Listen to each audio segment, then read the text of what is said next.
আচ্ছা, এই যে এরকম সইজাল, এটা তো একটি নজিরবিহীন ঘটনা। সেখানে তৃণমূলের প্রধান বিরোধী দল হওয়া কি কোথাও আটকাবে, বা এরপরে প্রধান বিরোধী দল কে হতে পারে? মানে তৃণমূল যদি না হতে পারে এই ঘটনাটার জন্য, তাহলে কে হতে পারে? কোনোদিন আমি না একটা বলছি, তৃণমূলের তো 80 জন আছে, তো তৃণমূলকে 30-এর নিচে নামানো কি সম্ভব?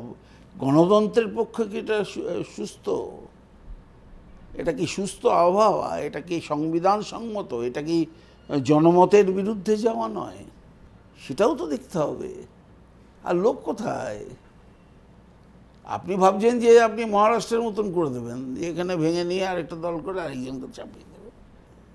শুরুটা এইরকমভাবে করবে কেন?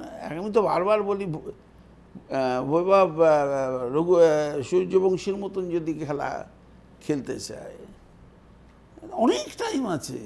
লোকে তো অনেক কিছু এক্সপেক্ট করে, যা হয়তো আমাদের দলের নেতৃত্বে বা প্রাক্তন শাসক গোষ্ঠীর কাজকে তারা অসন্তুষ্ট বলে মনে করেছে।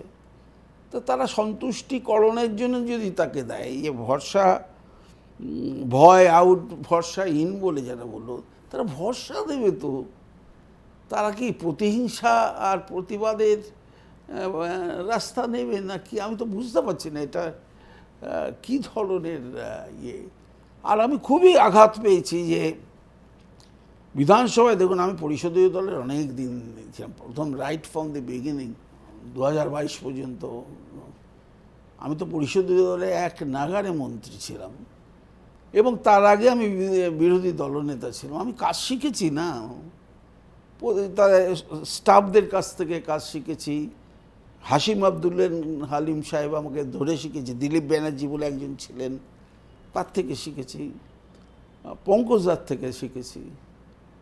তো আমরা রিয়েলি আমি সারপ্রাইজড যে কী করে পুলিশ গিয়ে বিধায়কের বাড়িতে তার সই ঠিক আছে কি না আছে সেটা দেখবে।